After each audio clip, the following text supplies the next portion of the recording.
Hey everyone, this is doctor Swapna and you are watching my YouTube channel dental expertise.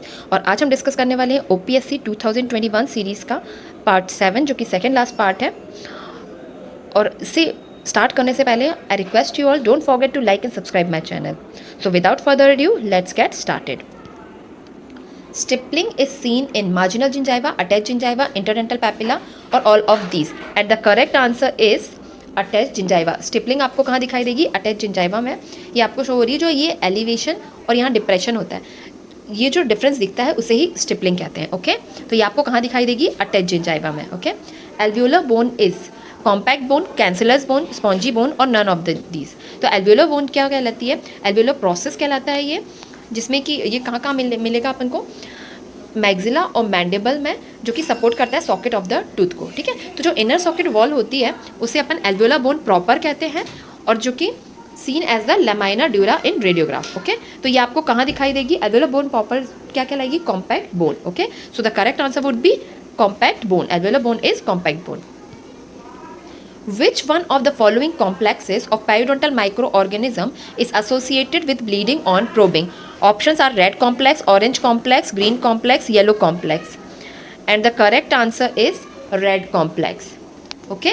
तो जो bleed complex जो है most strongly associated with periodontal disease में दिखाई देंगे bleeding on probing में, जो कि होता है रेड कॉम्प्लेक्स, जो कि 3 बैक्टीरिया से मिलकर बना होता है। Porphyromonas जिंजीवैलिस, टेनरेला फॉसिथिया and ट्रिपेनोमा डेंटिकोला। ओके, तो ये जो हैं ये मोस्टली मेजर पेरियोडोंटल पैथोजेंस होते हैं और फ्रिक्वेंटली फाउंड होते हैं पेरियोडोंटल डिसीज में। ओके, तो क्या होगा? Red complex of periodontal microorganism is associated with bleeding on probing. Okay, next question is paper points micropipette pre-weighted twisted threads are used to collect. Options are saliva, GCF, vaginal fluid or blood, and the correct answer would be GCF. जो paper point micropipette और pre weighted twisted threads होते हैं वो किस लिए use होते हैं? GCF collect करने के लिए, मतलब जिंजिवलिस क्रेविकुलर फ्लूइड। ओके, ये कलेक्ट करने हैं। उसके लिए और कौन कौन सी मेथड्स होती हैं? एब्जॉर्बिंग पेपर स्ट्रिप्स होती है, प्री वेटेड ट्विस्टेड मेथड्स होते हैं, कैपिलरी ट्यूब्स होती हैं और जिंजिवल वॉशिंग्स भी होते हैं। ओके, ये सभी यूज़ होते हैं GCF कलेक्ट करने के लिए। Okay, yellowish white soft sticky deposit loosely adherent present on the tooth surface. Options are plaque, pellicle, materia alba, calculus, and the correct answer would be plaque. तो जो yellowish white soft sticky deposit होता है जो tooth surface पे, उसे plaque कहते हैं। Okay, McCall festoons are seen also, options are also called as Stillman cleft, poor oral hygiene, congenital abnormalities और ट्रामा फ्रॉम ऑक्लूजन। तो जो मैकॉल फेस्टून्स हैं वो किस में दिखाई देंगे? ट्रामा फ्रॉम ऑक्लूजन में। ओके, तो ये आपको ये याद रखना है। और स्टिलमैन क्लेफ्ट जो है वो मैकॉल फेस्टून से डिफरेंट होते हैं। ये मैं आपको पिक्चर में शो कर रही हूँ। ये जो यहाँ दिखाई दे रहा है ये होता है स्टिलमैन क्लेफ्ट, और जो आपको यहाँ पे कस्पिट्स में दिखाई दे रहा है ये है मैकॉल फेस्टून्स। ओके, स्टिलमैन क्लेफ्ट क्या होते हैं? जो कि स्पेसिफिक टाइप की एक जिंजाइवल रेसेशन होता है, मतलब ये जो नैरो टाइप का होता है, ये जो कि नैरो होता है और ट्रायंगुलर शेप होता है, ये होता है स्टिलमैन क्लेफ्ट। जबकि जो मैकॉल फेस्टून्स होते हैं वो रोल्ड होते हैं, ये राउंडेड दिख रहे हैं आपको यहाँ पे, ये राउंडेड होते हैं, थिकन बैंड ऑफ जिंजाइवा होते हैं, और ये कहलाते हैं मैकॉल फेस्टून, जो कि कहाँ पाए जाते हैं? म्यूकोजिंजाइवल जंक्शन पे। ओके, तो ये आपको याद रहेगा, McCall festoons are seen in trauma from occlusion. Okay, Dilantoin hyperplasia is treated with gingivectomy, gingivoplasty, apically repositioned flap or curettage, and the correct answer is gingivectomy. तो dilantoin hyperplasia होता क्या है? Actually it is a phenytoin induced gingival overgrowth. ये एक type की gingival overgrowth होती है, जो कि जिसमें क्या होते हैं, गम्स जो हैं वो लार्ज हो जाते हैं साइज में, और ये किसके कारण होते हैं? एंटी कन्वर्जन मेडिकेशन फेनिटोइन के कारण। ओके, तो इसका ट्रीटमेंट क्या होगा? इट इज़ ट्रीटमेंट जो है टिपिकली इन्वॉल्व होगा gingivectomy. Okay, gingivectomy it means surgical removal of excess gum tissue. तो Dilantin hyperplasia is treated with gingivectomy. Indication of periodontal flap surgery are all except, options are presence of unprepared soft and oedematous gingival tissues, furcation involvement, periodontal pocket adjacent to distal molars, gingival overgrowth and asymmetry. तो जो 3 options हैं, यानी कि ये presence of unprepared soft tissue, oedematous gingival tissue, इनमें periodontal flap surgery indicated है, furcation involvement indicated है, periodontal pocket adjacent to the distal molars के लिए भी इंडिकेटेड है, but in gingival overgrowth and asymmetry होगी तो वहाँ पे पेरिडोंटल फ्लैप सर्जरी इंडिकेटेड नहीं होगी। क्यों? क्योंकि वो जो प्रोसीजर है जिंजिवेक्टोमी या जिंजिवोप्लास्टी ओवरग्रोथ के लिए अपन यूज़ करते हैं, जो कि ऑलरेडी उसमें रीशेप हो जाता है गम टिश्यूज़ का, तो उसमें फ्लैप सर्जरी रिक्वायर्ड नहीं होती है। Okay, so the correct answer would B gingival overgrowth and asymmetry is not the indication for periodontal flap surgery. Okay, furcation involvement is measured by fluoride probe, Nabers probe, Miller's probe, CPITN probe. आप इसका answer दे सकते हैं comment में। Okay, which one of the following clinical findings has greatest effect on the type of incision to be given in periodontal flap surgery. इनमें से कौन सी clinical findings हैं जो कि सबसे ज़्यादा इफेक्ट डालती है पेरिडोंटल फ्लैप सर्जरी के इंसिजन में? ऑप्शंस है frenum attachment, depth of vestibule, probing depth और अमाउंट ऑफ अटैच्ड जिंजाइवा। तो उसमें क्या होता है, सबसे ज़्यादा जो इफेक्ट डालती है वो है प्रोबिंग डेप्थ। ओके, तो depth of the periodontal pocket determines the extent, यानी कि कितना एक्सटेंड करना है सर्जन को ताकि वो अपने अंडरलाइंग स्ट्रक्चर को एक्सेस कर सके, वहां तक पहुंच सके। Okay, and this which is turn influence the type and extent of incision required for the effective surgical intervention. Okay, तो करेक्ट आंसर क्या होगा?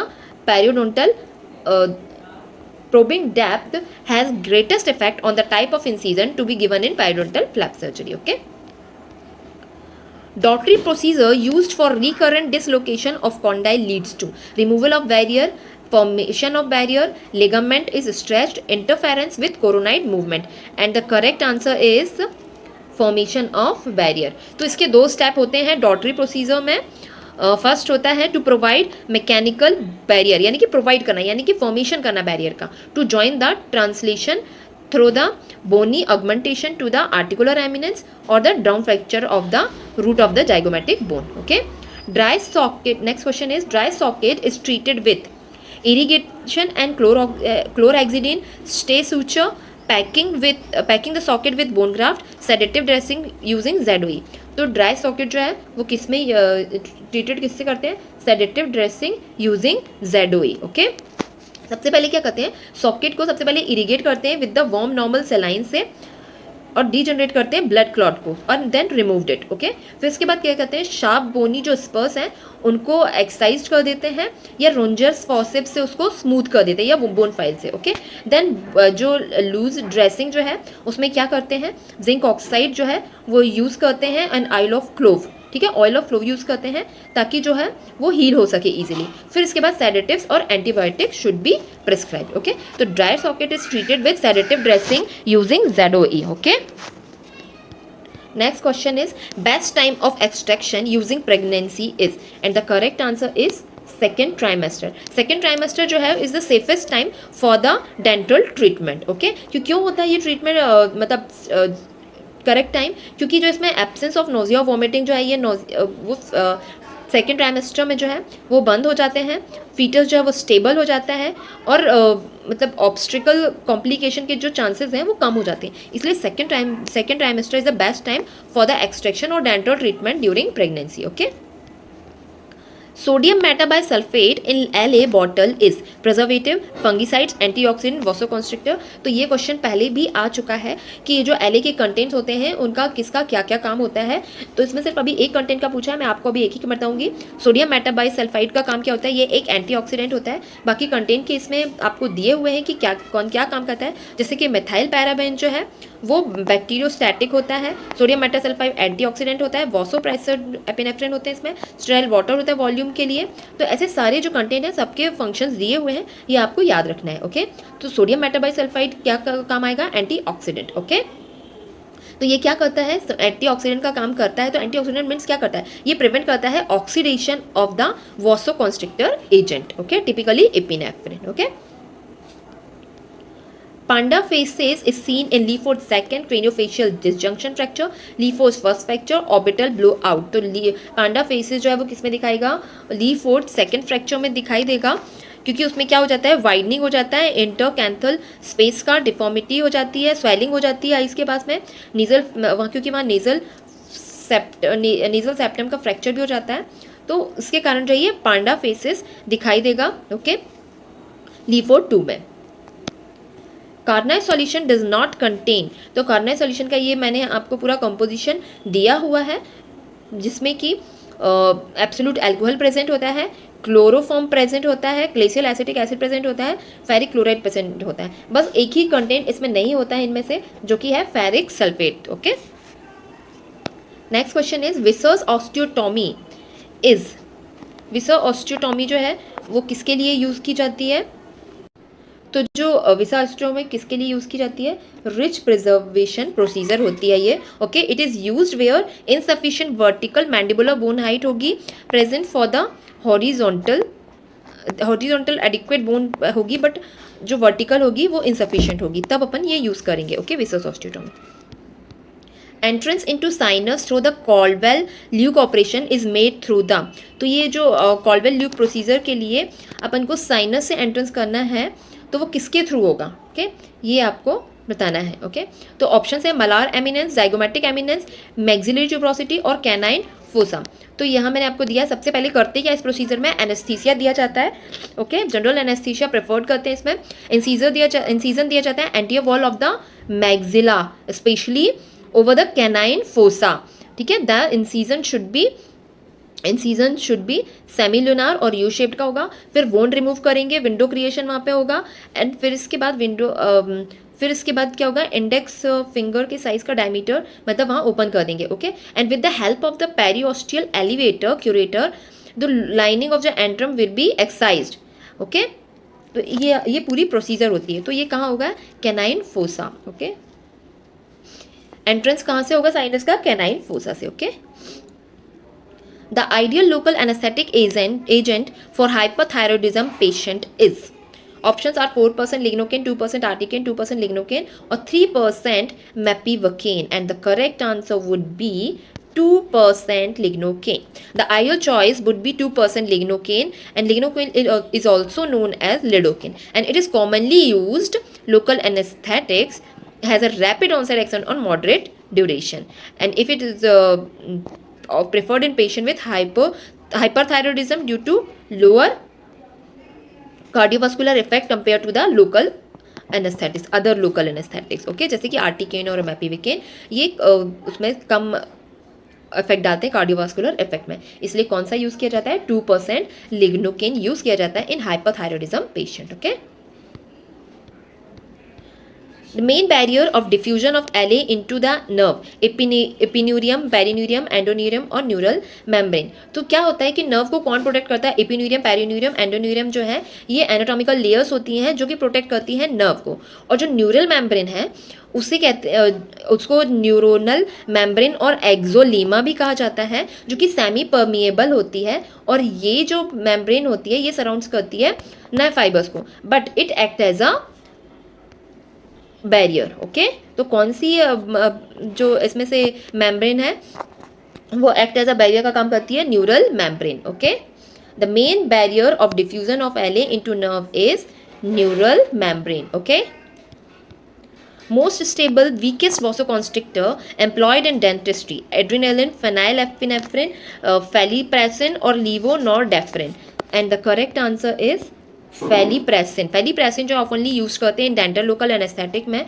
As a vasoconstrictor, because it prolong the duration of anaesthesia and minimise the bleeding. Okay, और ये जो है it is the other vasoconstrictors, मतलब anaesthesia other vasoconstrictor से जो कंपेयर करेंगे तो ये जो है it's a stability relatively weaker vasoconstrictor होती है। Okay, next question is Bristow elevator used in zygomatic arch fixation, maxillary disinfection, palatal fixation, mandibular condyle fixation, and the correct answer would be zygomatic arch fixation. Okay, it is a zygomatic elevator. Okay, most commonly used handle in oral surgery is, options are number 3, number 2, number 4, number 5, and the correct answer is number 3. number 3 जो oral surgery है वो most commonly use होगी oral surgery में. Okay.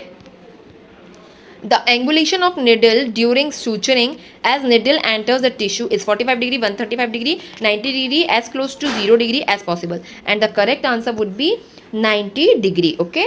तो placement आपको needle कहाँ करना है? 90 डिग्री में when applying simple suture. Okay. Safer dose of adrenaline at normal condition 0.02 mg, 0.2 mg, 0.4 mg, 0.04 mg. तो अब नॉर्मल कंडीशन की बात कर रहे हैं, मतलब हेल्दी पेशेंट की बात कर रहे हैं. ओके. तो ये कितना लगेगा?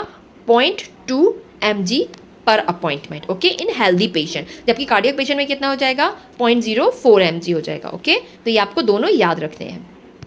तो आज का वीडियो हम यही एंड करते हैं. अगर वीडियो पसंद आई हो तो please like and subscribe my channel. Thanks for watching.